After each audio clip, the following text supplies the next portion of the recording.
Welcome to this comprehensive collection of 200 fascinating facts about the Fallout video game franchise. These facts span the entire history of the series, from the original 1997 game developed by Interplay Entertainment, all the way through to Fallout 76 and beyond. Whether you are a longtime fan who has spent hundreds of hours exploring the irradiated wastes, or someone who is just discovering this beloved franchise, there is something here for everyone. So settle in, get comfortable, and let these tidbits of Fallout lore carry you gently into slumber. The Wasteland can wait until morning. During the early development of Fallout, Tim Cain originally considered making the game a traditional fantasy role-playing game, similar to the ones that dominated the market in the 1990s. Fantasy games like Ultima and Baldur's Gate were incredibly popular at the time, and it would have been the safe commercial choice. His second idea was even more unusual and creative. He wanted players to control time-traveling dinosaurs, which would have been an entirely unique experience in gaming history. Can you imagine exploring prehistoric eras while solving puzzles about temporal paradoxes as a velociraptor? Eventually, after much deliberation and experimentation with different concepts, he settled on the post-apocalyptic setting that would become one of gaming's most iconic and influential worlds, spawning a franchise that would span decades and sell tens of millions of copies. A race of intelligent mutated raccoons called the Salanter was planned for the original Fallout, but was cut during development to meet release deadlines. These fascinating creatures were supposed to be descended from two pairs of test subjects that escaped from a research facility that later became known as the Glow, one of the most irradiated and dangerous locations in the original game. The developers had envisioned an entire culture and society for these creatures, with their own language, customs, and relationship to the human survivors of the Wasteland. However, the development team ultimately felt the concept did not quite fit the tone of Fallout they were trying to create, finding it perhaps too whimsical for the dark world they were building. So the only remaining evidence of their existence is a holodisk mentioning escaped test subjects whose fate remains unknown, a tantalizing hint at what might have been in an alternate version of the game. The voice actor, originally cast to play Cabot, the Brotherhood of Steel doorman in the first Fallout game, was apparently a well-known celebrity who turned out to be completely unsuited for voice acting. Tim Cain has discussed this in interviews, but has declined to reveal who this mystery celebrity was. Richard Mall was brought in at the last minute to replace them. Keith David, who would later become famous for voicing the Arbiter in the Halo franchise, and his fictional self in Saints Row 4, made his first video game voice acting appearance in the original Fallout. He voiced Decker, a crime boss who runs a shady enterprise known as the Underground. Brad Garrett, best known as Raymond's brother in Everybody Loves Raymond, voiced the super mutant named Harry in the original Fallout. Harry guards the watershed in Necropolis, and despite his simple speech patterns, is actually quite cunning and loyal to his mysterious master. Jim Cummings provides the primary voice of the Master in Fallout, while Kath Soucie provides the random female voices that emanate from this disturbing amalgamation of flesh and computer parts. The combination of multiple voices coming from a single entity creates one of gaming's most unsettling villains. In Fallout New Vegas, the Wild Wasteland trait was added as a compromise between team members who wanted to include wacky content and those who thought such content would ruin the game's tone. Project director Josh Sawyer made it an optional trait rather than something that could be toggled via console commands because he was worried that switching it on and off would cause bugs. Justin Bell, the sound designer at Obsidian Entertainment, was responsible for creating the distinctive theremin sound effect that plays whenever you encounter something related to the Wild Wasteland trait in Fallout New Vegas. That eerie musical sting has become iconic among fans of the game. A cut feature from Fallout New Vegas would have included a Wild Wasteland radio station that automatically turned on when players equipped a tinfoil hat purchased from a junk vendor. Developer Jason Fader wanted the vendor to be No Bart Noonan, and he hoped to have legendary paranormal radio host Art Bell voice the station. The Wild Wasteland encounter, featuring a skeleton in a refrigerator wearing a fedora, is a direct reference to Indiana Jones and the Kingdom of the Crystal Skull, where Indiana Jones survives a nuclear blast by hiding in a refrigerator. The game guide notes that, thankfully, there are no snakes nearby. When you activate the Wild Wasteland trait in New Vegas, you can find rodents of unusual size in various underground locations like the New Vegas sewers and Brock Flower Cave. These giant rats are a reference to the film The Princess Bride, where the main characters encounter similar creatures in the fire swamp. Maud's Muggers are a gang of elderly women wearing spring dresses who terrorize the Mojave Wasteland in Fallout New Vegas if you have the Wild Wasteland trait active. They will attack you upon entering Freeside, proving that even grandmothers can be dangerous in the post-apocalypse. At Brooks Tumbleweed Ranch, in the northern reaches of the New Vegas map, you can find a nightkin who is convinced he is selling special wind brahmin. These wind brahmin are actually just tumbleweeds. If you disagree that his cattle are adorable little doggies, the nightkin becomes hostile. In the Old World Blues, downloadable content for New Vegas, there is a small deathclaw named Stripe, living in a doghouse in House 103's backyard at Higgs Village. The name is a reference to the leader of the creatures in the first Gremlins film. Despite his cute appearance, Stripe has nearly as many hit points as a legendary Deathclaw. The X8 Research Center in Old World Blues contains a room where, with Wild Wasteland active, you can see 5 police cyberdogs sitting around a table playing poker. This is a reference to the famous Dogs Playing Poker series of paintings by C.M. Coolidge. Without the trait, the dogs are simply sitting and staring at a screen. In the X8 Research Center's high school testing area, the word Wolverines has been spelled out on a wall if you have Wild Wasteland. This references the film Red Dawn, where high school students organize a guerrilla group called the Wolverines to fight off a Soviet invasion of the United States. Fallout 4 contains over 111,000 lines of spoken dialogue, which is more than Fallout 3 and Skyrim combined. The male and female player characters each have approximately 13,000 spoken lines, which were recorded over the course of 2 years. A producer of Fallout 4 once stated that he had played over 400 hours of the game and still had not found everything in it. The sheer density of content, hidden throughout the Commonwealth, continues to surprise players even years after release. Lynda Carter, who played Wonder Woman in the 1970s television series, not only voices the character Magnolia in Fallout 4, but also wrote original songs for the character. These songs were created in collaboration with songwriter John Barlow Jarvis and guitarist Kerry Marks, and can be unlocked for Diamond City Radio. In the Far Harbor downloadable content for Fallout 4, if you swim across a certain lake, you can find 2 skeletons floating on the water. One is lying on a door, while the other is in the water holding onto the door. This is a direct reference to the famous ending scene from the film Titanic. The lone red seat among the green seats at Diamond City in Fallout 4 is a real thing that exists at Fenway Park in Boston.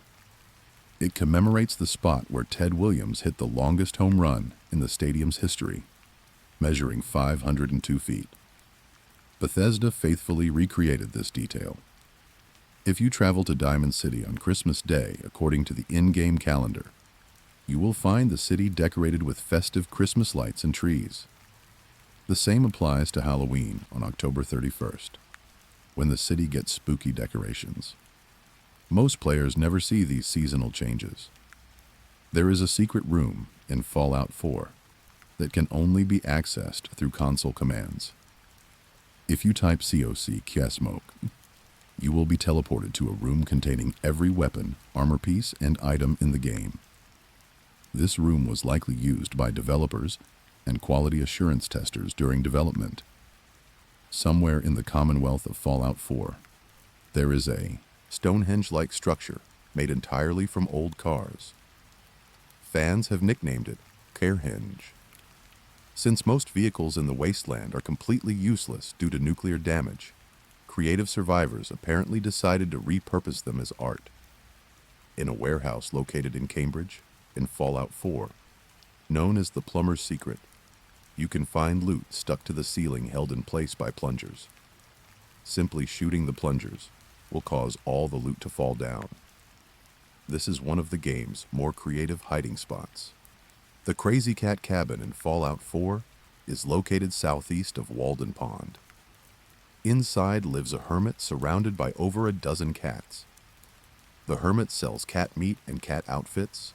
The walls are covered in cat paintings, and various spots have been arranged to let the cats relax in comfort during the apocalypse. If you are idle for a long time while having your Pip-Boy displayed in Fallout 4, your character will eventually think it is frozen and become confused. You can watch them give it a few knocks as they try to get it working again. This small detail adds a surprising amount of personality to the player character. The massive super mutant behemoth found in Swan's Pond in Fallout 4 has a tragic backstory. Before his transformation, he was a criminal named Edgar Swan who volunteered as a test subject in exchange for an opportunity at probation. Written notes near the lake document his horrifying transformation. If you recruit Codsworth as your companion and then return to Vault 111 in Fallout 4, he will have hidden dialogue where he expresses his condolences for losing your spouse.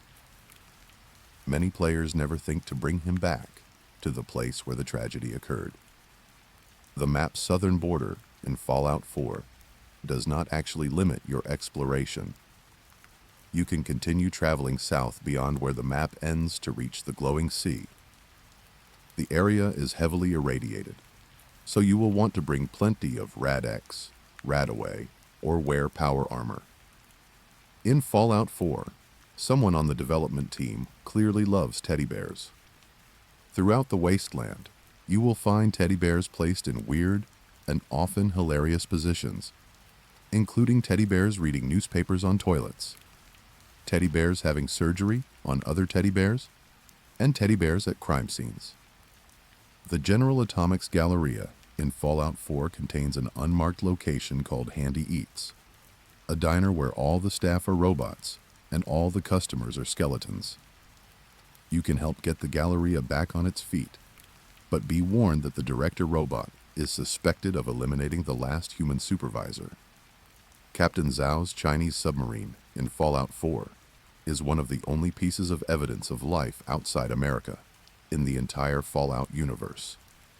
Both the vessel and its ghoul crew are from pre-war China, creating an interesting tension between the pre-war American sole survivor and this remnant of the old enemy.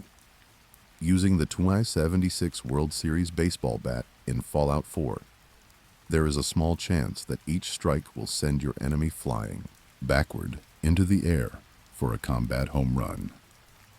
When this happens, you will hear applause and cheering, as if a crowd is celebrating your powerful swing. Pickman's Gallery in Fallout 4 is a reference to the H.P. Lovecraft story Pickman's Model, about an artist who paints disturbingly realistic paintings of ghouls. In the game, Pickman creates art from the violence he inflicts on raiders. Both galleries end with a provocative final piece that disturbs the viewer. Fort Independence in Fallout 4 contains a reference to Edgar Allan Poe's short story, The Cask of Amontillado, about a man who gets his rival drunk and entombs him alive in a brick wall. Poe himself was actually stationed at Fort Independence during his time in the Army. There is a propane launching station hidden on a cliff, northeast of Relay Tower 0BB915 in Fallout 4. You can find chairs and empty beer bottles nearby, evidence that someone had fun shooting propane canisters off into the sunset. Players can participate in this wasteland entertainment themselves. The character Cricket in Fallout 4, whom you may encounter as a traveling merchant, actually has secret ties to the Institute. This connection is never made obvious during normal gameplay and requires digging through terminal entries to discover. In Fallout 4, radioactive gas leaks will ignite if any laser, fire, or explosive weapon is fired into them from a safe distance. However, bullets can pass through without setting them off. But if you are inside the gas cloud and fire your gun, the spark from the gunpowder can set off the explosion. Robert McCready, a companion in Fallout 4 who also appeared as a child in Fallout 3, will sometimes randomly shout Tunnel Snake's rule when traveling through underground areas. He explains that he heard this phrase a long time ago, a reference to the infamous gang from Vault 101. After completing the main questline in Fallout 4, the flags around Diamond City will change to match whichever faction you allied with to conclude the story. This subtle detail is easy to miss among all the other changes happening in the Commonwealth. Curie, the Miss Nanny robot companion in Fallout 4, can be transferred into a synthetic human body through a quest at the Memory Den. This makes her one of the only characters in the game to undergo such a dramatic transformation during the course of gameplay. Eating too many human corpses in Fallout 4 will give you a condition called dark craving, classified as an addiction. This makes it impossible to be satisfied by eating anything other than human or mutant flesh, along with other negative effects. Assaultrons in Fallout 4 will complement attractive player characters when you speak with them.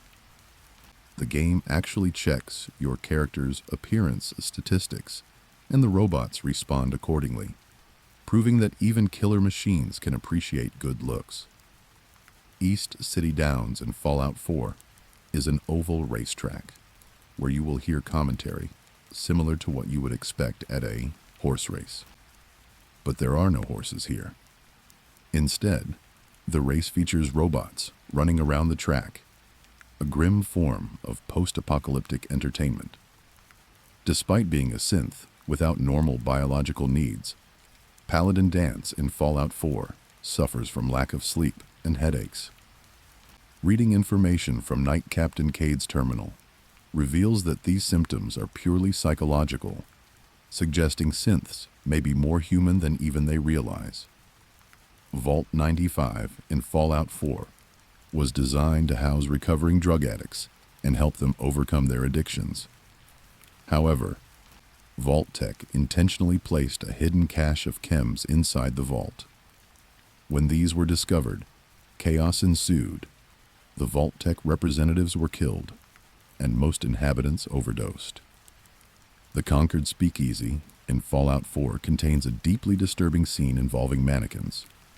You will find a corpse in bed with his arm around a female mannequin, and behind you is a bathtub containing a decapitated corpse surrounded by mannequins holding plungers. Bethesda has a long history of strange mannequin scenes. Isabella Proud's camp in Fallout 3 lies beyond the typical boundaries of the game map, meaning most players will never accidentally find it. Her terminal contains a fascinating tale of scientists trying to understand feral ghouls, and you can find the corpses of Isabella and her research partner Jason nearby. The adventures of Herbert Daring Dashwood and his manservant Argyle that you hear on Galaxy News Radio in Fallout 3 are not just entertainment created to fill airtime. You can actually find Rockopolis, the hidden underground village mentioned in the radio dramas, and discover what really happened to Argyle after Dashwood's flirtations with the king's daughter got them exiled from the community. The story is one of tragedy and betrayal, as Dashwood later drunkenly revealed the location of Rockopolis to slavers, leading to the destruction of the entire community. When you find Rockopolis, hidden behind some boulders in the western wastes, you discover Argyle's remains along with a holotape that reveals the full truth of what happened to this once thriving hidden settlement that welcomed all peaceful travelers.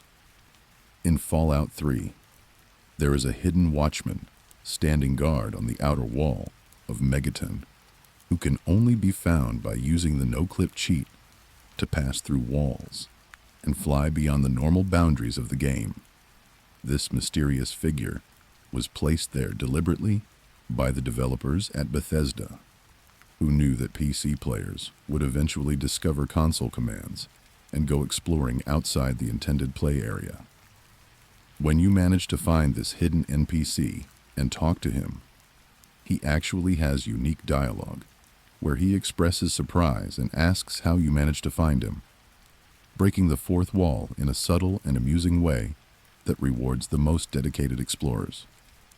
The train in Fallout 3's Broken Steel downloadable content is not actually a vehicle in the traditional sense of video game design, due to the limitations of the creation engine, which was not designed to handle moving vehicles with players inside them. The developers came up with an incredibly creative workaround. The train is technically an NPC, specifically a non-player character, wearing a train costume on their head, running at high speed along the predetermined track, while the player character is positioned inside what appears to be a moving train car. This hilarious solution was discovered by players who dug into the game files and became legendary among the modding community for its absurd ingenuity. There is a flat Earth hidden in Fallout 3's mothership Zeta skybox. When players used boundary-breaking techniques to explore outside the spaceship, they discovered that Bethesda had created a flat representation of Earth as part of the background scenery. You can see what your mother looks like in Fallout 3, even though she dies during childbirth in the opening sequence and is never shown clearly. By using console commands to brighten the lighting in the room, players discovered her full character model. Tranquility Lane in Fallout 3 is actually rendered in full color, but the game applies a black and white filter to create its distinctive 50s television aesthetic. Boundary-breaking players discovered they could see the original colorful version by moving outside the normal play area. The Vault-Tec projector in Fallout 3 uses a texture scroll technique, where a very long texture featuring different slides continuously moves across the screen. This simple but effective method creates the illusion of a working presentation without complex animation. All non-player characters in Fallout 3 have Pip-Boys with black screens when they are turned off. The texture changes to a green screen, featuring the Vault Boy, only when they need to use it. Players notice this by carefully observing NPCs with Pip-Boys during various activities. The sign at one of the satellite arrays in Fallout 3 reads TS-04, a reference to the Elder Scrolls Venture Oblivion, another Bethesda game. This same Easter egg appears throughout the Fallout series, on various utility poles and signs. There is a monument to Interplay, the original publisher of Fallout, hidden in the Chevy Chase area of Fallout 3. It features a globe circled by a small rocket, which was the official logo of the video game publisher that brought the franchise to life. Point Lookout in Fallout 3 contains loading screens that mention Isla Negra Holdings. This is a reference to Black Isle Studios, the developer of Fallout and Fallout 2. Isla Negra translates to Black Island in Spanish, making this a hidden tribute to the franchise's creators, the character Sally and the Mothership. Zeta add-on for Fallout 3 says the line, "What an incredible smell you have discovered when exploring the waste disposal area." This is a direct quote from Princess Leia in Star Wars A New Hope. Many of the NPCs in Fallout 3 were named after real historical figures connected to the American Civil War. Hannibal Hamlin was Lincoln's vice president. Bill Seward and Caleb Smith were secretaries in his cabinet. And Leroy Walker was a Confederate who helped start the Civil War. The Radiation King brand of televisions and radios, seen throughout Fallout 3, is a reference to The Simpsons. In that show, Radiation King was the brand of the television that Homer watched as a child. This Easter egg actually first appeared in Fallout 2. Security cameras in Fallout 3 are designed to look similar to HAL 9000 from the film 2001, A Space Odyssey. The resemblance is intentional, but not exact, likely due to copyright considerations. The title of the weapon, Occam's Razor, in Fallout 3, is a reference to the philosophical principle that suggests the simplest explanation is usually the correct one. The principle recommends removing unnecessary elements when trying to understand something. Vault 112 in Fallout 3 was one of the last vaults built in America and had a purposely restricted population of only 85 people.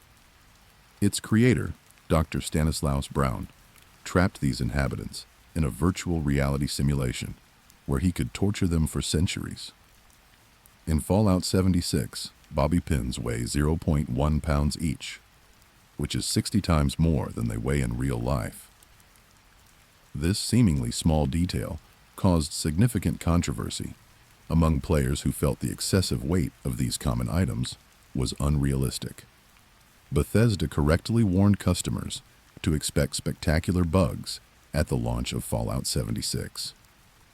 The game required a patch on its opening day that was larger than the entire initial download, and players continued to report whole sections of the game being unplayable. Fallout 76 contains a bug from Fallout 4 that was never officially fixed, suggesting that entire sections of old game code were recycled. Players noticed this when they encountered the exact same glitch they had experienced in the previous game years earlier. The UK release sales of Fallout 76 dropped from Fallout 4 by 82.4%. This dramatic decline reflected the mixed reception the game received at launch due to its numerous technical problems and controversial design decisions. Scorch beasts in Fallout 76 were originally designed to be based on vultures before being changed to giant bats later in development. One of the developers on the Wastelanders expansion later pinned an original vulture Scorch Beast model to Seneca Rocks as an inside joke. Todd Howard admitted at E3 2019 that Fallout 76 should have had a longer beta test, calling it one of his biggest regrets about the game's development. He also expressed appreciation for the constructive criticism from fans that helped improve the game over time. A quality assurance tester named Sarah Matthews passed away after working on Fallout 76. Bethesda honored her memory by naming a character Sarah Matthews in the Steel Dawn update and including a tribute in the credits reading, "In memory of our friend, Sarah Matthews." Fallout 76 originally had no human non-player characters because the development team reasoned it would take longer than 25 years for hostile factions to form after the nuclear war. From a gameplay perspective, they wanted every human you encountered to be a real player. Many players of Fallout 76 started an adoption agency to help other players obtain tamed animal pets, with the Deathclaw being one of the most requested and popular creatures. However, the taming feature was plagued with glitches that often caused the animals to die unexpectedly. There is a toilet paper debate hidden in Fallout 76. In the bathroom of Vault 76, where you wake up, there is a sticky note on the mirror reading, "Don't put TP on backwards." This references ongoing player debates about toilet paper orientation that started after Fallout 4's release.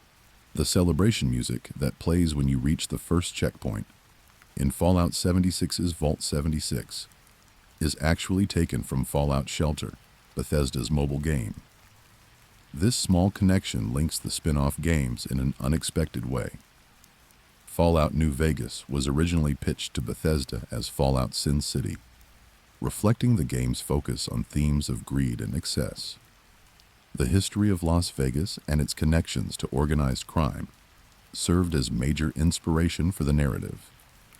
Josh Sawyer, the project director of Fallout New Vegas, used the assassination of President John F. Kennedy in 1963 as a cutoff date for any historical references in the game.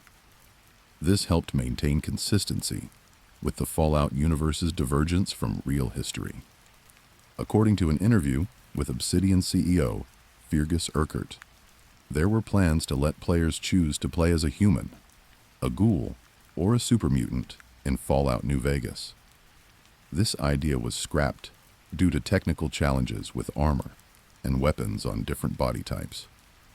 The New Vegas Strip and Freeside were originally meant to be single massive zones without loading screens between sections. E3 2010 footage showed the whole strip as one area. These locations were divided up because the Xbox 360 and PlayStation 3 could not handle all the NPCs without serious slowdown. Repcon, the aerospace company in Fallout New Vegas that stores hazardous waste in safety barrels, is a parody of PepCon, the Pacific Engineering and Production Company of Nevada. PepCon was infamous for its deadly fuel plant explosions in May 1988. At one point in development of Fallout New Vegas, players were supposed to be able to speak with the three fiends you hunt for Major Daughtry. The cut dialogue still exists in the game files and is reportedly hilarious. There are unused slides and voiceover narration for 2 alternate endings to the Dead Money downloadable content. One has the courier die in the Sierra Madre vault after Father Elijah turns it into a gas chamber, and another involves Christine killing Elijah and trapping the courier inside. A character called Ron the Narrator exists in Fallout New Vegas, modeled after Ron Perlman, who narrates the game. Players can find him using console commands during the ending slideshow. He wears Legion armor, which seems like an odd choice for the narrator. The Scorpions gang was originally going to play a part in Quartermaster Contreras' quest line in Fallout New Vegas, but was cut from the final game. The gang exists in the game files, but never appears in normal gameplay. An unused house in Cottonwood Cove, a 3rd floor of Gomorrah hotel rooms, and 2 sections of the New Vegas sewers were made inaccessible in the final game. These areas were presumably cut for not containing anything of interest. Completing Honest Hearts in Fallout New Vegas earns you a light shining in darkness, Joshua Graham's unique pistol. Its Greek inscription translates to, "And the light shineth in darkness, and the darkness comprehended it not," a Bible verse from the Gospel of John. J.E. Sawyer, the lead designer of New Vegas, provided the singing voice for the Lonesome Drifter, a character found near the El Dorado Dry Lake. The Lonesome Drifter is searching for his father and will perform songs if you ask him. The perk in Shining Armor in Fallout New Vegas does absolutely nothing, despite appearing in the perk list. It was supposed to give additional damage threshold against energy weapons while wearing metal armor, but a coding error references the wrong parameter. Sam Riegel, who was the voice director for Fallout New Vegas, also voices a bunch of ghouls, and Chris Haversom, the token human of the Bright Brotherhood, who believes he is a ghoul, despite clearly being a balding man. René Auberjonois, best known to science fiction fans as the shape-shifting Constable Odo from Star Trek Deep Space Nine, voices the enigmatic Mr. House in Fallout New Vegas. House is the mysterious ruler of New Vegas, who has survived for over 200 years by keeping his withered body preserved in a special life support chamber, while his brilliant mind continues to manipulate events throughout the Mojave Wasteland. Auberjonois brings a perfect combination of intelligence, arrogance, and subtle menace to the role, making Mr. House one of the most memorable and morally ambiguous faction leaders in the entire Fallout franchise. Players must ultimately decide whether to support his vision for humanity's future or eliminate him entirely. Michael Dorn, famous for playing the Klingon warrior Worf in Star Trek The Next Generation and Deep Space Nine, reprises his role as Marcus from Fallout 2 in Fallout New Vegas. Marcus is a friendly super mutant who defies the stereotype of his kind by being intelligent, philosophical, and dedicated to creating a peaceful community where humans and mutants can coexist. He leads the town of Jacobstown, high in the mountains, a refuge for super mutants and nightkin who want to escape the violence of the Wasteland. Dorn's deep, resonant voice gives Marcus a gravitas and warmth that makes players genuinely care about his struggle to help his suffering people find peace and treatment for their mental afflictions. Felicia Day voices Veronica Santangelo in Fallout New Vegas, a young Brotherhood of Steel scribe who questions her faction's isolationist policies and rigid adherence to tradition. Day was already a familiar face in nerd culture before the game's release, having created and starred in the web series The Guild about a group of online gamers. Veronica is one of the most beloved companions in New Vegas, bringing humor, heart, and genuine emotional depth to her conversations about family, belonging, and the cost of loyalty to a cause that may have lost its way. Her personal quest involves trying to help the Brotherhood adapt to the changing world before it is too late. Danny Trejo, famous for playing Machete in various tough guy roles, voices Raul Tejada in Fallout New Vegas. Surprisingly, his character is a soft-spoken, good-hearted mechanic, rather than the intimidating figure you might expect from Trejo. The wrecked highwayman you can find half-submerged in mud in Fallout New Vegas triggers one of two background songs from Fallout 2 when discovered. This is a nostalgic callback to the vehicle the player could drive in the second game, which also used energy ammunition as fuel. The challenge A Slave Obeys in Fallout New Vegas requires you to kill Mr. House with a 9-iron, or Nephi's golf driver. This references the original BioShock, where the player beats the antagonist Andrew Ryan to death with a golf club, while he repeats A Man Chooses, A Slave Obeys.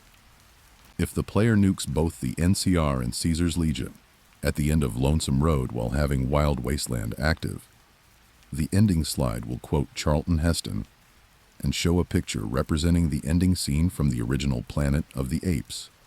Many utility poles in Freeside have a small plaque reading TES-04, a reference to the Elder Scrolls IV Oblivion. Most players walk right past these poles without ever noticing this hidden tribute to Bethesda's other major franchise.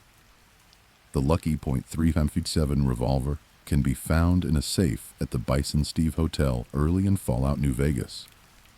Getting it requires investment in the lockpick skill, but the weapon and its common ammunition can carry players through a significant portion of the game. Vault 22 in Fallout New Vegas was meant to research ways for plants to survive underground. The experiments went horribly wrong when the plants became sentient, killed the scientists, and transformed the humans into plant-based monsters called spore carriers that the player must fight. The White Glove Society in Fallout New Vegas runs the Ultralux Casino and was once known for serving human meat. A member named Mortimer is trying to bring back this practice and may approach the player for assistance with his disturbing culinary plans. Ghost people in the Dead Money. Downloadable content were once regular humans who put on hazmat suits when the bombs fell. The cloud that fills the Sierra Madre sealed them into their suits permanently, and the toxic effects transformed them into the mindless creatures the player encounters. Prim, the town where you find Deputy Beagle early in Fallout New Vegas, is a real place in Nevada. It actually does have a roller coaster attached to the Buffalo Bill Hotel. The town also has Bonnie and Clyde's actual death car, though not their gun as shown in the game. Hoover Dam, Good Springs, Black Mountain, Nipton, and Nellis Air Force Base are all real locations in Nevada that were incorporated into Fallout New Vegas. Native Nevadans often recognized numerous other details that outsiders would miss. The collector's edition of Fallout New Vegas included actual poker chips from the major casinos featured in the game, including the Ultralux, Vault 21, the Tops, and the Lucky 38. It also included a replica of the platinum chip that drives the game's plot. Caravan, the card game featured in Fallout New Vegas, has become popular enough that many fans play it in real life. The rules are complex enough that players often debate the proper way to play, much like in the game itself. Romances were considered for Fallout New Vegas, but scrapped early in development. A remnant of this can be seen in the companion roster, where there are 2 men and 2 women, with one of each gender being gay, so any player character could potentially have had someone to pursue. There were early plans to extend Fallout New Vegas beyond the final battle at Hoover Dam. The number of variables involved in programming a Mojave with victory for any of 4 possible factions and countless minor details made this too complicated to implement in the limited development time. The Yes Man artificial intelligence in Fallout New Vegas was programmed to be assertive as a failsafe against betrayal. Designer Chris Avallone confirmed this was not foreshadowing a future twist, but rather Yes Man being smart enough to prevent himself from being turned against the player. Mark Morgan composed the original score for Fallout as an ambient album that includes samples and remixes from other works. Several of his pieces were later reused in Fallout New Vegas, creating musical continuity between the classic games and the modern spin-off. Inon Zur composed the scores for Fallout 3, Fallout New Vegas, and Fallout 4. The main theme he created for Fallout 3 has remained a staple of the series, with various arrangements appearing in every subsequent game and the television show. The song Big Iron by Marty Robbins became so closely associated with Fallout New Vegas that many players discovered the classic country song through the game. Its Western themes of a ranger tracking down a criminal perfectly match the game's Mojave setting. Begin Again is an original song created for the Dead Money downloadable content. It was produced by Obsidian staff members, with art intern Stephanie DeBrule providing the voice of Vera Keys and sound designer Justin Bell composing the music. Dean Domino and Dead Money can perform the song Saw Her Yesterday, which is actually an unedited clip of Bing Crosby's Something's Gotta Give. The game implies Dean had a longer musical career, but the other songs mentioned are never playable. Fallout 4's audio director, Mark Lampert, discovered atomic and nuclear-themed novelty songs from the 1950s while researching music for the game. He described finding a pocket of music with almost naive lyrics, as if children were playing with something they did not understand. The original Fallout sold more than 500,000 copies worldwide, which was considered a major success for its time. The game won Role-Playing Game of the Year from multiple publications, despite releasing the same year as Final Fantasy VII. Fallout 4 made approximately $750 million within its first 24 hours on the market. This was a record at the time for the biggest entertainment launch of the year and one of the biggest single-day achievements in video game history. Ron Perlman has narrated the intros for Fallout, Fallout 2, Fallout 3, Fallout Tactics, and Fallout New Vegas. His distinctive voice delivering the line, "War, war never changes," has become one of the most iconic moments in gaming history. The world of Fallout diverges from our own timeline, sometime between 1945 and 1961, during the period after World War II. The two histories share key moments like the Vietnam War, but in 1969, the similarities end and the Fallout timeline branches off. In the Fallout universe, the United States restructured itself from 50 states into 13 commonwealths to combat the threat of communism, while this prevented any commonwealth from becoming communist. It turned the country into a cesspit of political strife and paranoia. Vault-Tec created 122 vaults throughout the United States, but only 17 were control vaults designed to actually protect and provide for their inhabitants. The remaining 105 were secretly designed for horrific social and scientific experiments.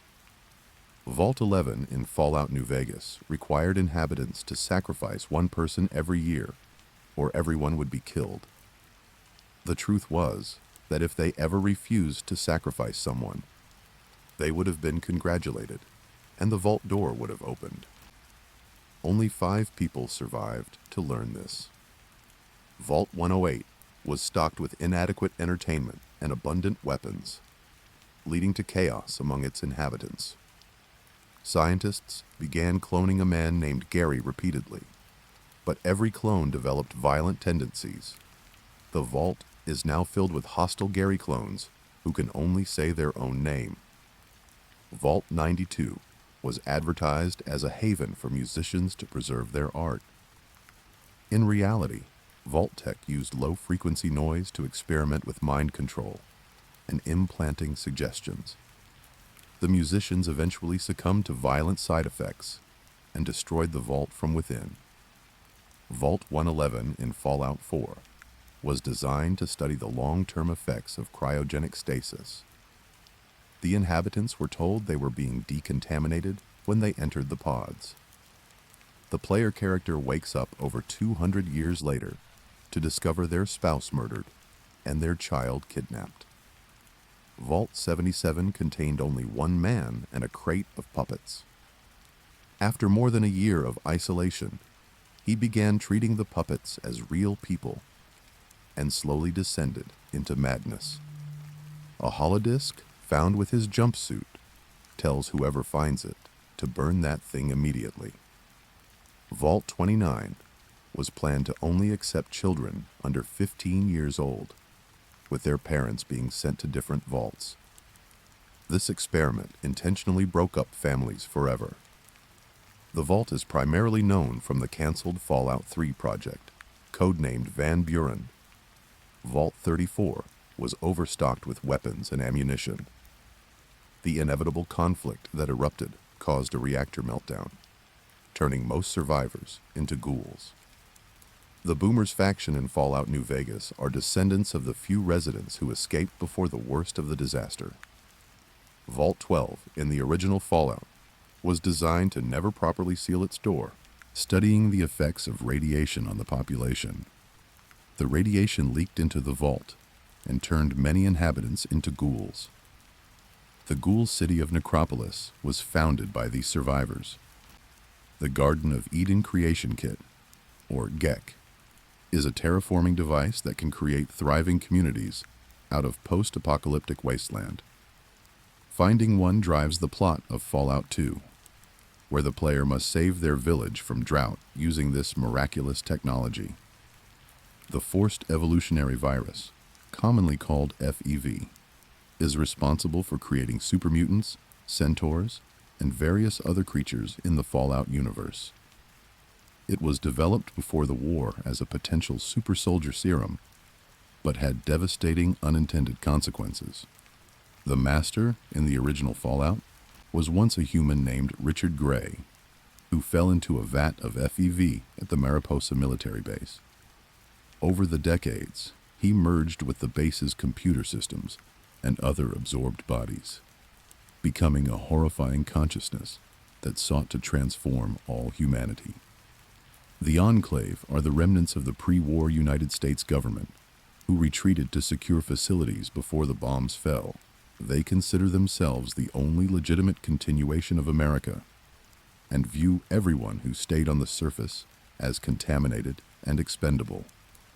The Brotherhood of Steel was founded by soldiers who discovered the FEV experiments at Mariposa military base and deserted the army in disgust. They dedicated themselves to preserving technology and preventing it from being misused. though different chapters interpret this mission differently.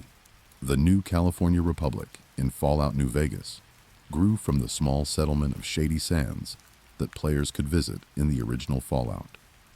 By the events of New Vegas, it has become a functioning federal government controlling most of the American West Coast. Caesar's Legion in Fallout New Vegas was inspired by the Roman Empire and was being developed for the canceled Van Buren project before finding new life in the Obsidian game.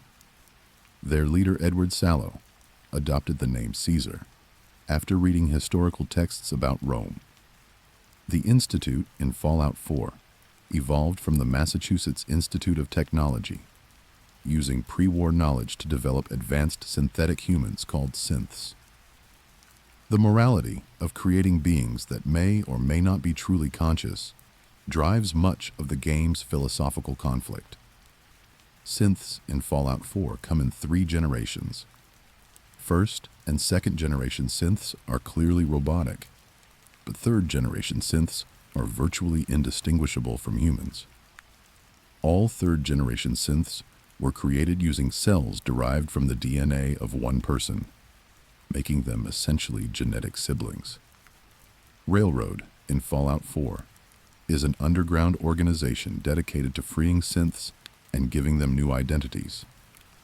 They operate much like the historical Underground Railroad that helped enslaved people escape to freedom, complete with safe houses and coded messages. The Minutemen in Fallout 4 are named after the colonial militia who fought in the American Revolutionary War. Like their historical namesakes, they are citizen soldiers ready to defend settlements at a minute's notice, though their effectiveness before the player arrives is questionable. Preston Garvey in Fallout 4 became a meme among players due to his constant requests for the player to help settlements.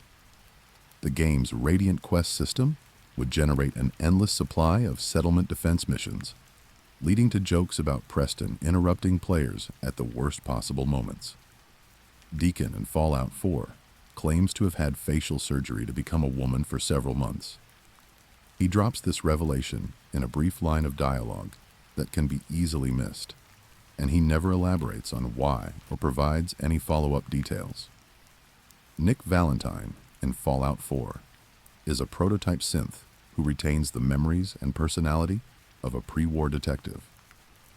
He is one of the first third-generation synths created by the Institute and escaped to become a beloved private investigator in Diamond City. Codsworth, the Mr. Handy robot from Fallout 4, can speak over 1,000 player names if you choose one during character creation. The developers recorded a huge list of common and uncommon names, including some joke names that players delighted in discovering. The glowing sea in Fallout 4 is the ground zero of the nuclear bomb that hit Boston. It remains one of the most irradiated locations in any Fallout game, requiring extensive preparation to survive. The children of Adam have established a base there, worshiping the radiation. Vault Boy, the mascot of the Fallout series, is often shown giving a thumbs up. A popular fan theory suggests he is actually measuring whether a mushroom cloud is far enough to be safe by comparing it to his thumb. Developers have never confirmed this interpretation. Nuka World in Fallout 4 was a pre-war theme park dedicated to the Nuka-Cola brand. By the time of the game, it has been taken over by raiders who divided it into territories controlled by different gangs. The player can choose to lead these raiders or destroy them entirely. The Thirst Zapper in Nuka World is a toy squirt gun shaped like a Nuka-Cola bottle that initially does no damage. However, using schematics found in a secret lab, players can modify it to shoot weaponized Nuka-Cola that deals significant radiation and explosive damage. The Nuka Nuke launcher in Nuka World fires special nuclear warheads painted in Nuka-Cola red with a glowing blue quantum ring. These were developed as part of Project Cobalt, a secret military program that weaponized the isotope used in Nuka-Cola Quantum. John Caleb Bradburton, the inventor of Nuka-Cola, can be found in Nuka World still alive after over 200 years. His head is preserved in a special jar, connected to life support systems. Players must decide whether to grant him death or leave him in his immortal prison.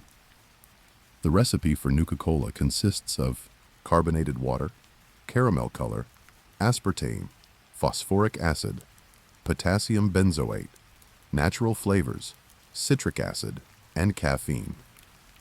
The drink also contains 17 fruit essences and is fortified with vitaminerals and health tonics according to its marketing. The Great Passion Fruit Famine of 2044 apparently changed the taste of Nuka-Cola enough that consumers noticed the difference. This historical event in the Fallout universe suggests that ingredient shortages were a real concern for the Nuka-Cola Corporation. Nuka-Cola Quantum was rushed through approval and put into production in October 2076, just before the Great War. The strontium-90 isotope that makes it glow blue had been tested on focus groups, but the long-term effects were never properly studied before the world ended. The original Nuka-Cola bottle design was changed after a lawsuit forced the company to rebrand. The new rocket-shaped bottle was seen as an improvement by the public and actually increased sales. This explains the distinctive bottle shape seen throughout the games. Bottle caps became currency in the Fallout universe because Nuka-Cola was so ubiquitous before the war that its caps were everywhere. The hub merchants in the first game standardized caps as currency, and the practice spread throughout the Wasteland. The addiction to Nuka-Cola referenced in the games is a nod to the fact that the original Coca-Cola recipe contained cocaine. The Fallout franchise regularly draws parallels between Nuka-Cola and real-world soft drink companies. Sunset Sarsaparilla in Fallout New Vegas is the West Coast equivalent of Nuka-Cola.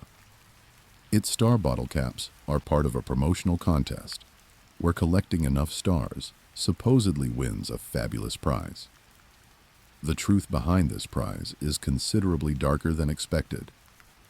Vim in the Far Harbor downloadable content for Fallout 4 was Maine's local soft drink brand, competing against Nuka-Cola before the war. The company's factory contains secrets about their desperate attempts to match Nuka-Cola's success through increasingly questionable methods. Mr. Handy robots were manufactured by Robco Industries, the same company that made Pip-Boys. Their original purpose was household assistants, and many survived the war to continue serving masters who died centuries ago, like Codsworth, waiting for the sole survivor's family. Protectrons are security and service robots that appear throughout the Fallout series.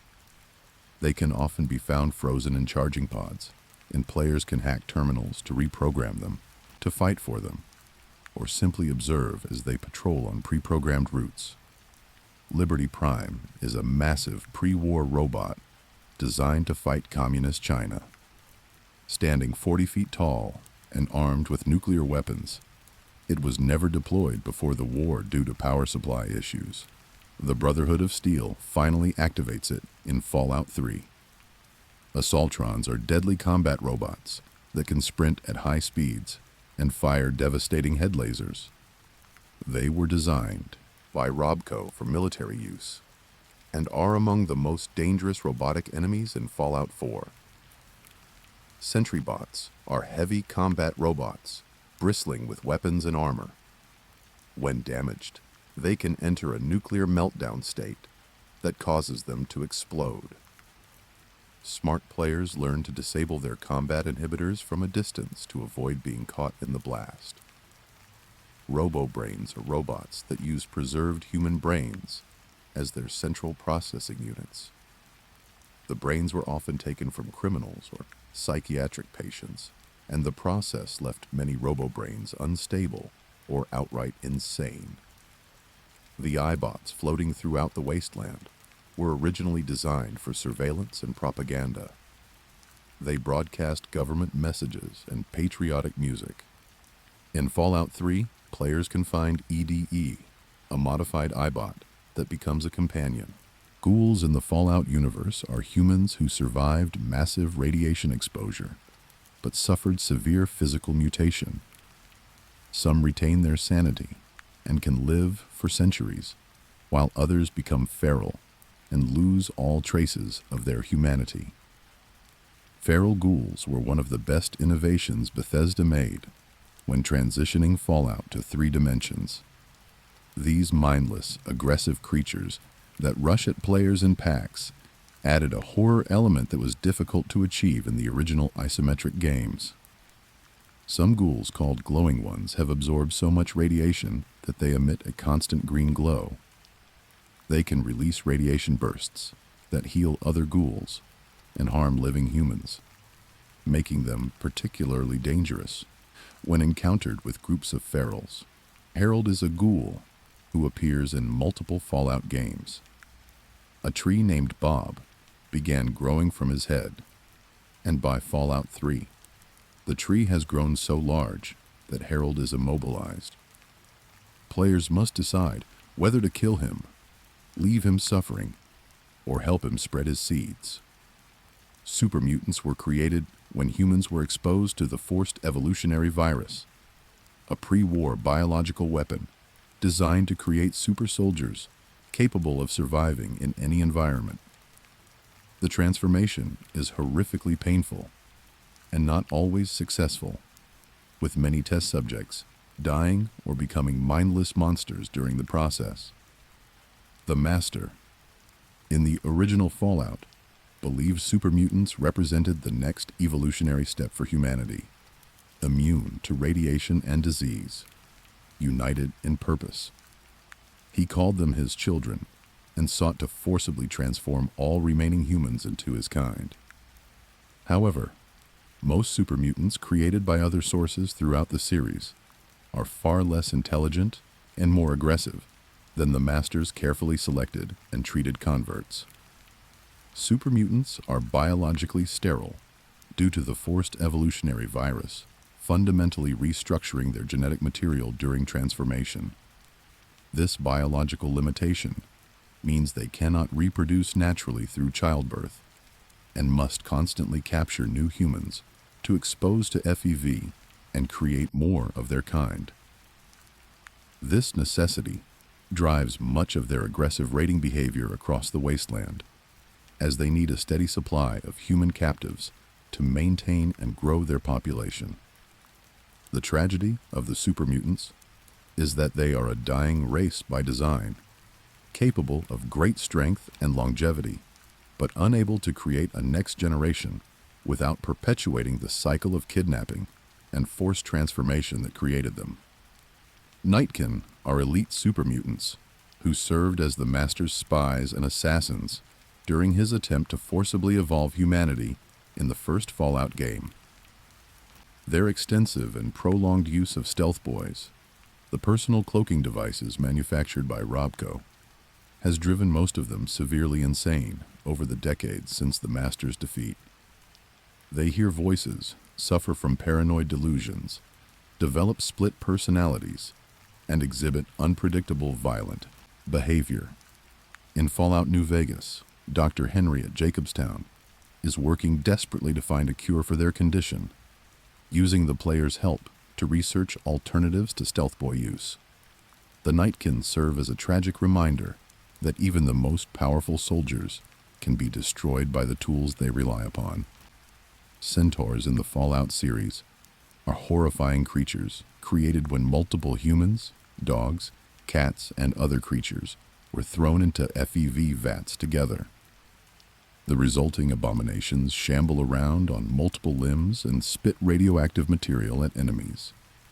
Brahmin are the mutated descendants of cattle, now bearing 2 heads due to radiation exposure. They serve as the primary livestock of the Wasteland, providing milk, meat, and pack animal services to survivors trying to rebuild civilization. Radroaches are giant mutated cockroaches that often serve as the first enemy new Fallout players encounter. Their presence in nearly every game establishes the idea that radiation has warped all forms of life, even the most humble insects. Rad scorpions are mutated scorpions that have grown to enormous sizes due to radiation exposure and possibly exposure to the forced evolutionary virus. They burrow underground and ambush unsuspecting prey, using their powerful claws to grab victims and their massive stingers to deliver potent venom that can incapacitate even well-armored wastelanders. The bark scorpion variety, native to Arizona and the surrounding regions, became one of the deadliest creatures in the American Southwest, their venom being particularly potent and their numbers seemingly endless in the harsh desert environment.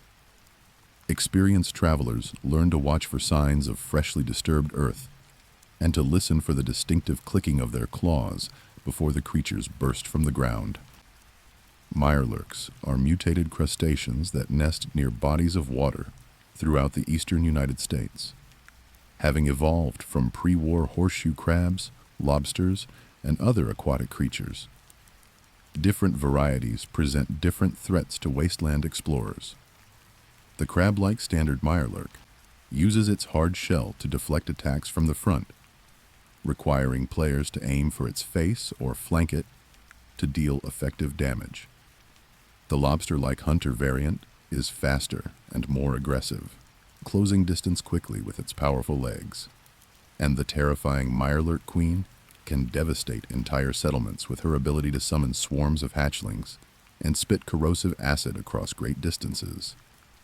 Mirelurk eggs are considered a delicacy by some wastelanders, leading to dangerous harvesting expeditions into their nesting grounds. Yao Guai are mutated black bears found throughout the eastern wasteland, having survived the nuclear apocalypse and adapted to the irradiated environment over generations. The name comes from Chinese and translates to monster or demon, though how this Chinese word came to be applied to American bears is never fully explained in the games. Despite their fearsome appearance, with their patchy fur and exposed muscle tissue, they are primarily territorial, rather than actively predatory. They will only attack humans who wander too close to their dens or stumble into their hunting grounds. Some wasteland communities have even managed to domesticate Yao Guai, using them as guard animals or beasts of burden, though this practice is extremely rare and dangerous. Cazadores in Fallout New Vegas are mutated tarantula hawk wasp developed at Big Mountain. Their venom is extremely potent, and they attack in swarms that can quickly overwhelm unprepared players. Many consider them more dangerous than deathclaws. Bloatflies are mutated flies that attack by launching their larvae at enemies. While not particularly dangerous individually, they often appear in groups and can wear down an unprepared traveler through sheer numbers and persistence. Bloodbugs in Fallout 4 are giant mutated mosquitoes that drain blood from their victims. They are particularly aggressive and can be difficult to hit due to their erratic flying patterns and small size relative to other wasteland creatures. Stingwings are mutated scorpion flies that first appeared in Fallout 4. They are fast and aggressive flyers that attack with their venomous tails. Like many flying enemies, they are easier to deal with using VATS targeting. Fog crawlers in the Far Harbor. Downloadable content are massive mutated shrimp that lurk in the island's perpetual fog. They are among the largest and most dangerous creatures in any Fallout game, requiring significant firepower to bring down. Gulpers in Far Harbor are mutated salamanders that can swallow prey whole. Their presence in the foggy swamps of the island makes exploration particularly dangerous, as they can ambush players from murky water. Anglers in Far Harbor are bioluminescent mutant fish that use the light on their heads to lure prey. When they surface, the light resembles a lure fish might use, tricking players into investigating before the creature attacks. Mole rats in the Fallout series have grown larger due to radiation and become aggressive pack hunters. In Fallout 4, the Institute experimented with using them as surveillance tools, by implanting them with cameras and microphones. Mongrels are feral dogs that roam the wasteland in packs. Unlike dog meat and other domesticated dogs, mongrels attack humans on sight. Their packs often include an alpha that is larger and more dangerous than the others. Hermit crabs in Far Harbor have grown large enough to use truck trailers and other debris as shells. They disguise themselves as abandoned vehicles, surprising players who approach looking for loot, only to find a massive hostile creature. The Flatwoods monster in Fallout 76 is based on a cryptid from West Virginia folklore. In the game, it is an actual alien creature that can teleport and uses mind control on other creatures, turning nearby wildlife hostile to the player. The Mothman in Fallout 76 is another creature based on West Virginia cryptid legends. It appears in several forms throughout the game, from harmless observer to aggressive attacker, and is central to several quests and events. The Grafton monster in Fallout 76 was once a man who worked at a local factory before being transformed into a massive headless creature by toxic waste. It roams the Toxic Valley region and is one of the more disturbing creatures in the game. Wendigos in Fallout 76 were humans who resorted to cannibalism and were transformed into emaciated frost-covered monsters. They lurk in caves and dark places, preying on anything they can catch with their incredible speed and savagery. The Sheep Squatch in Fallout 76 is a massive horned creature that resembles a demonic ram. It was added as part of the Wild Appalachia update and quickly became one of the most challenging enemies in the game. Floaters in early Fallout games were disgusting mutated creatures that floated through the air and spat acid at enemies. They were absent from Fallout 3 and 4, but returned in Fallout 76 with several new varieties. Snallygasters in Fallout 76 are mutated creatures with multiple eyes and long tongues that they use to snatch prey. Their name comes from actual Maryland folklore about a dragon-like beast that terrorized German immigrant communities. Honeybeasts in Fallout 76 are giant mutated bees that have merged with their hives into single shambling creatures. They can summon swarms of smaller bees to attack players and are often found near abandoned apiaries. The Scorched in Fallout 76 are humans infected with the Scorched Plague, which transforms them into zombie-like creatures controlled by the Scorch Beasts. They retain enough intelligence to use weapons and work together, making them more dangerous than standard ferals. The Interloper in Fallout 76 is a massive Lovecraftian creature found deep in the Lucky Hole mine. Its connection to the cultists who worship it and its alien nature make it one of the most mysterious entities in the entire Fallout franchise. And finally, despite all the horrors of the Wasteland, the mutations, the raiders, the radiation, and the constant struggle for survival, communities throughout the Fallout universe continue to rebuild and thrive against all odds. New Vegas operates casinos where travelers can test their luck against the odds and forget their troubles for a while. Diamond City holds baseball games in the ruins of Fenway Park, keeping alive traditions from before the bombs fell. Small settlements across every game grow crops, raise families, and create new communities where none existed before. The message of the Fallout series has always been one of resilience in the face of unimaginable devastation. War may never change, as Ron Perlman reminds us at the beginning of each game, but humanity's will to survive and create something better endures through even the darkest and most hopeless times. The Wasteland is harsh, unforgiving, and filled with dangers that would break lesser species. But it is not without hope. Every vault dweller who emerges blinking into the sunlight represents a new beginning. Every settlement that springs up around a water source is a victory against entropy and despair. Every trader who makes their way along dangerous roads, connecting far-flung communities, is a thread in the tapestry of civilization being rewoven stitch by painful stitch. The technology of the old world may be crumbling, but new heroes rise in every generation to protect the innocent and push back the darkness. The Brotherhood of Steel guards dangerous technology. The Minutemen answer calls for help from those in need.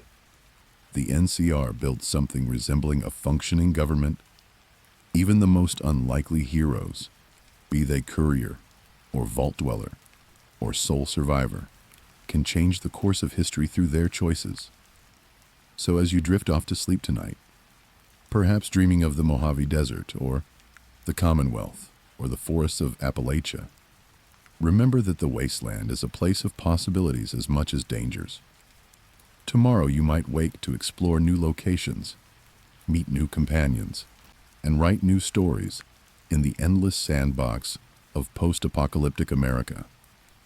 The Pip-Boy on your wrist glows softly in the darkness, a faithful companion tracking your journey.